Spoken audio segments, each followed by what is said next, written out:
Part 1. My dear fellow, said Sherlock Holmes as we sat by the fire in his house at Baker Street, real life is infinitely stranger than anything we could invent. We would not dare invent things, which are commonplace things of life. If we could go out of that window, fly over this great city, gently remove the roofs of houses and look at the peculiar things that are happening, the strange coincidences, the plans, and the wonderful chains of events, we would discover things much more interesting than in books. But I do not believe it, I answered. The stories in the newspapers are never very interesting. In fact, they are always very boring. That is because, said Holmes, newspapers always repeat the official reports of magistrates and police reports. Yon can be certain that there is nothing as unnatural and strange as the commonplace.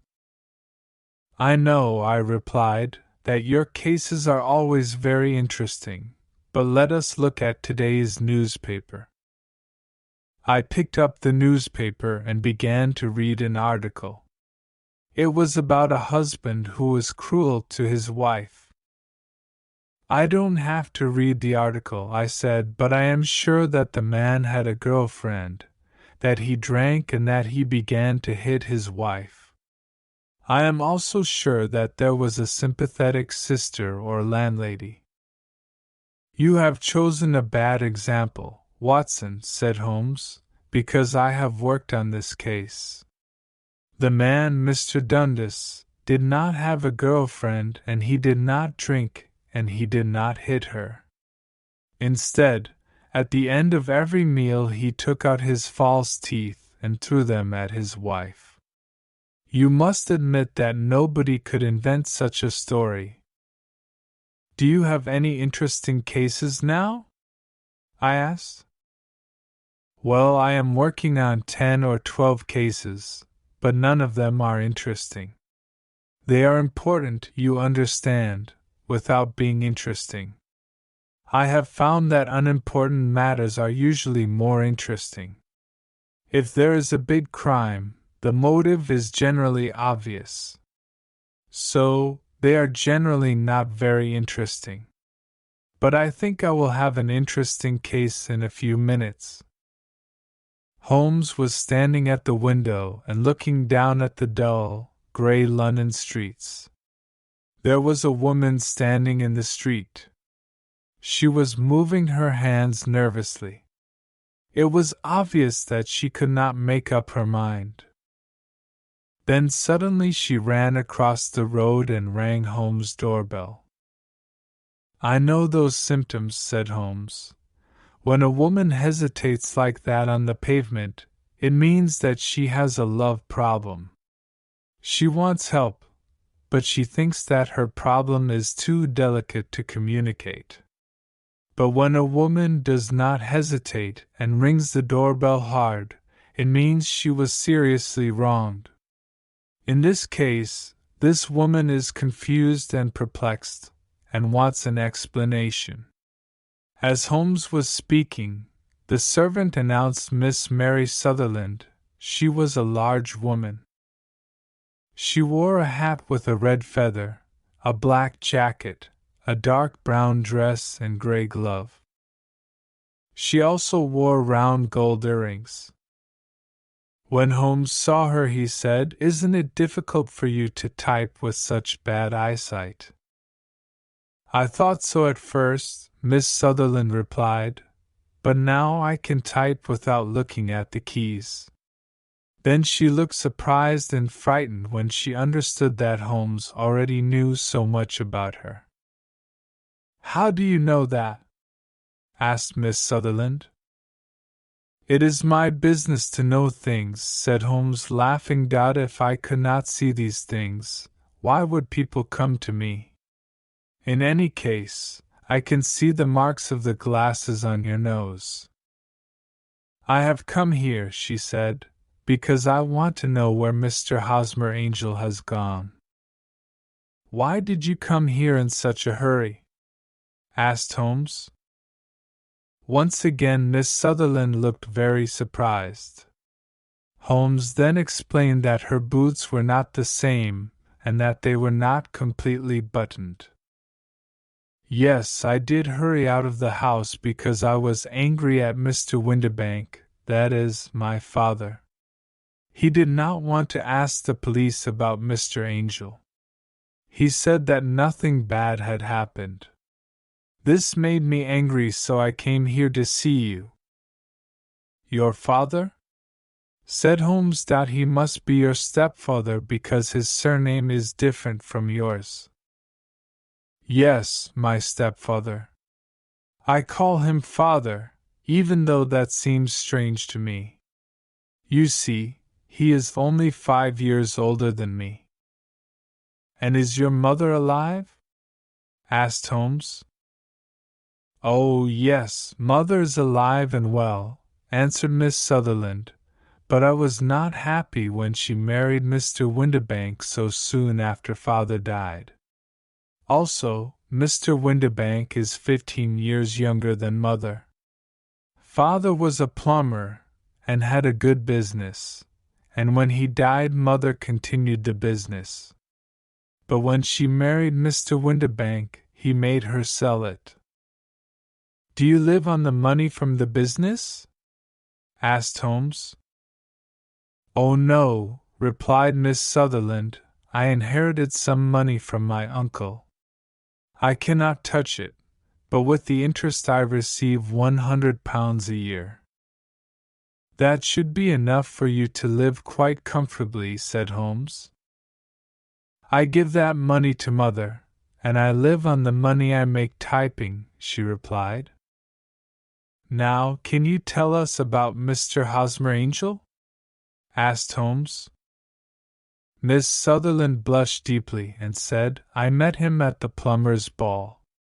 They used to send tickets to my father when he was alive, and after he died they sent them to my mother. But Mr. Windibank didn't want us to go. He said that my father's friends were not good enough for us. But the day of the ball, Mr. Windibank went to France on business, so mother and I went to the hall, and it was there I met Mr. Angel. I suppose, said Holmes, that Mr. Windibank was very angry with you when he discovered that you had gone to the ball. No, not very, replied Miss Sutherland. He said that it was impossible to stop a woman when she really wanted something. And did you see Mr. Hosmer after the ball? Asked Holmes. Yes, but he couldn't come to the house when father was there. Father didn't want anybody to come to the house. So Mr. Hosmer said, we should wait until your father goes to France before we see each other. In the meantime, we can write to each other every day. Were you engaged to the gentleman at this time? Asked Holmes. Oh yes, Mr. Holmes. We were engaged after the first walk that we took. Mr. Angel worked in an office in Leadenhall Street. Which office? That's the worst part. I don't know. Then where did you send your letters? To the Leadenhall Street post office, where he got them. He said to me, the other workers in my office will make fun of me if they see my letters. I told him that I could type my letters like he did his. But he said, a typed letter comes from an impersonal machine and not from you. This shows how fond he was of me, Mr. Holmes, and the nice little things he thought of. It was most suggestive, said Holmes. I have always said that the little things are infinitely the most important. Can you remember any other little things about Mr. Hosmer Angel? He was a very shy man, Mr. Holmes. He always wanted to walk with me in the evening instead of during the day. He was very gentlemanly. Even his voice was gentle. He told me that he had had a bad infection of the tonsils when he was a child, so he had to whisper. He always wore elegant clothes. His eyes were weak, just like mine, and he wore dark glasses against the sun. Well, what happened when Mr. Windibank returned to France? Asked Holmes. Mr. Angel came to my house and said that we should get married before father returned. He was very serious and said, "Put your hand on the Bible and promise me that you will always love me." Mother agreed with him. Mother liked him from the beginning, and liked him even more than I did. When they started talking about our getting married within the week, I asked them if I should ask father first. They said no. I, however, did not want to do anything in secret, so I wrote to father at his office in France. But the letter came back to me on the very day of the wedding. It missed him then? Yes, sir, he had started back to England just before the letter arrived in France. Ha! That was unfortunate. Your wedding was planned then for the Friday of that week. Was it to be in church? Yes, sir, but very quietly. On the day of the wedding, Hosmer came in a hansom to take mother and me to the church. But since there were two of us, mother and I went in the hansom, and Hosmer took a cab.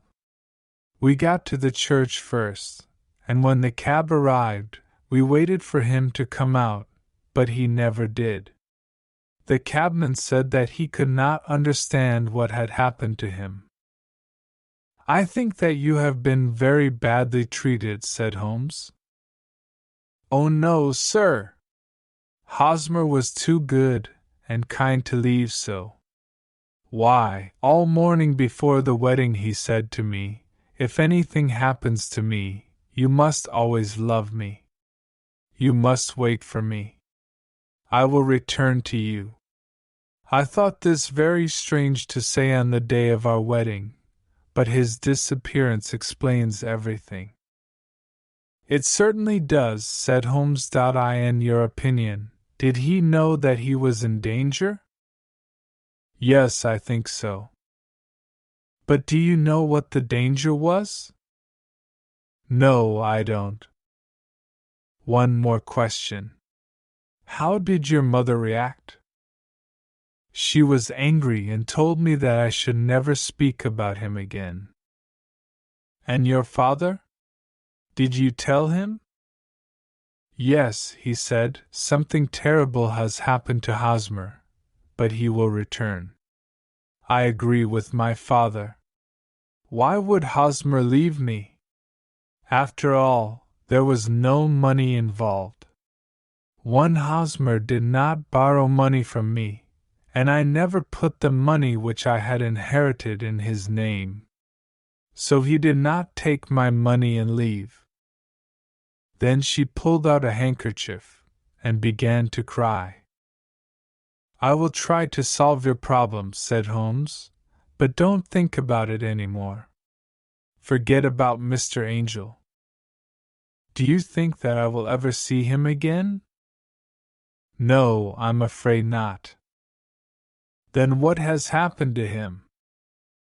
You will leave the question with me. Now, I need some of Mr. Angel's letters, a good description of him, and also your father's address. I never had Mr. Angel's address, said Miss Sutherland, but here is Mr. Windibank's address. He works for a wine importer. Here is the advertisement with a description of Hosmer that I put in the newspaper The Chronicle.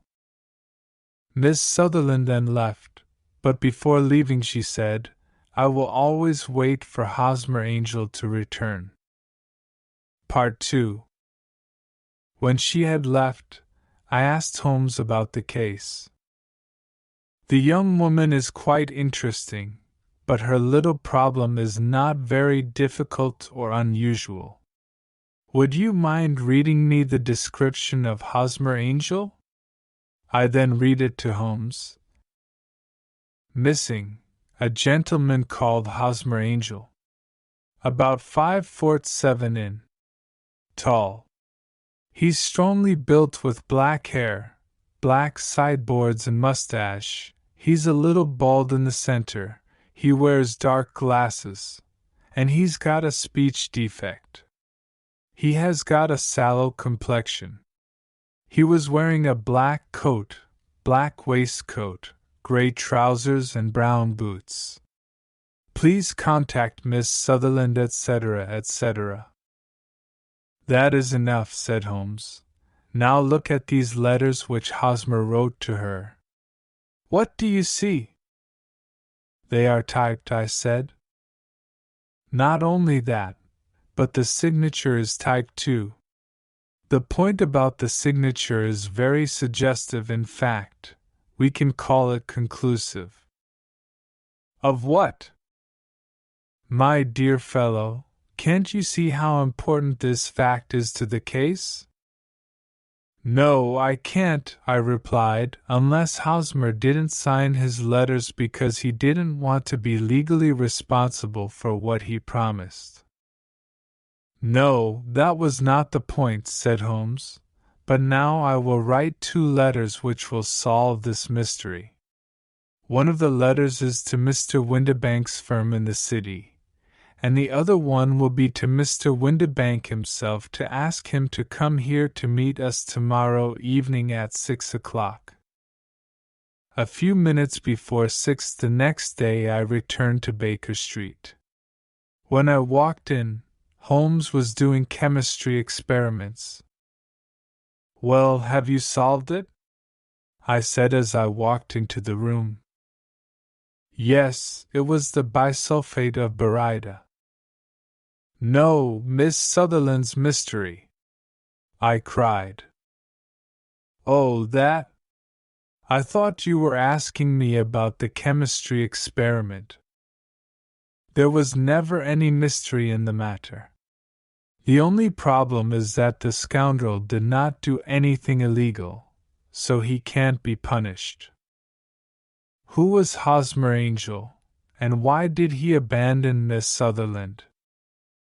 But Holmes did not have time to answer me, because just then we heard someone knock at the door, and then someone walking towards Holmes' room. This is the girl's stepfather. He wrote to me to say that he was coming, said Holmes. The man who entered the room was a strongly built fellow without sideboards or mustache, with a sallow complexion, and he looked at us with a pair of penetrating gray eyes. He was wearing a black top hat. Good evening, Mr. James Windibank, said Holmes. I believe this is the typed letter that you wrote to me to say that you were coming here. Yes, sir. I am sorry that Miss Sutherland has troubled you about this little problem. Also, I don't like other people knowing about our family misfortune. Anyway, I don't think that you will ever find this Hosmer Angel. On the contrary, said Holmes quietly, I am almost certain that I will find him. Mr. Windibank started violently, and dropped his gloves. I am happy to hear that, he said. It is a curious thing, remarked Holmes, that a typewriter is just as distinctive as a man's handwriting. For example, in this letter of yours, I can see that this part of the R has a slight defect. There are also 14 other characteristics of your typewriter. We write all the letters in the office with this typewriter, said Mr. Windibank. And now, continued Holmes, I will show you what is really very interesting. In fact, I am thinking about writing a book on the typewriter and its relation to crime. Mr. Windibank jumped out of his chair and picked up his hat. I cannot waste time over this ridiculous talk. If you can catch the man, catch him, and let me know when you have caught him." "Certainly," said Holmes, walking over to the door and locking it. "I let you know that I have caught him."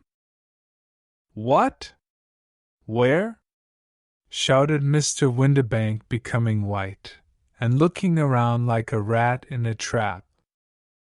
"You can't get away, Mr. Windibank," said Holmes. "This case was really very easy. Now sit down, and we can talk about it." Mr. Windibank fell back into the chair. "I did not do anything illegal," he stammered. "I am afraid that you are right. But, Mr. Windibank, it was a cruel, selfish, and heartless trick." "Now let us look at what happened," said Holmes. Then Holmes sat down and began to talk. "The man marries a woman older than himself for her money. He can also use the money of the daughter as long as the daughter lives with him and the mother. The daughter has a lot of money, so it is important not to lose it. But the daughter is friendly and affectionate, so it is clear that she will soon find a husband. At first this man tells the daughter that she cannot go out, but this will not solve the problem forever. Then one day the daughter says that she wants to go to a ball.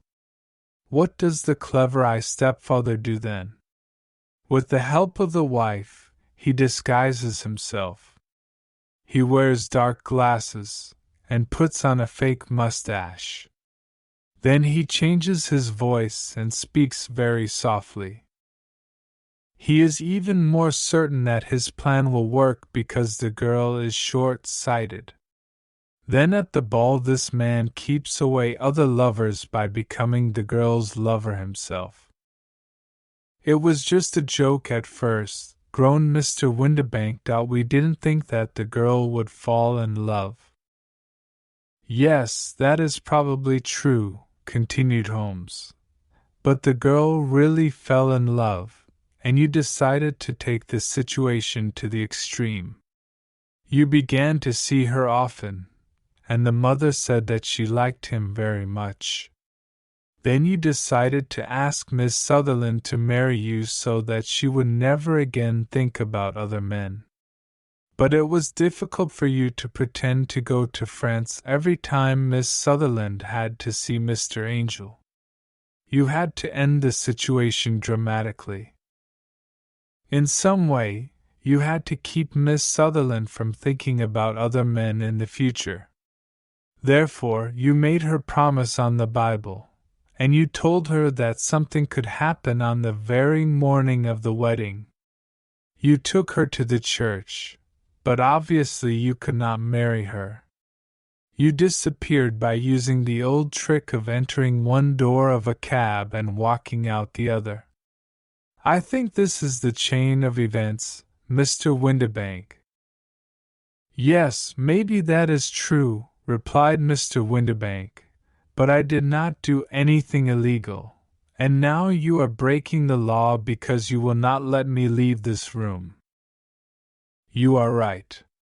You did not do anything illegal," said Holmes as he unlocked and opened the door, "but you really deserve to be punished, and I would do it."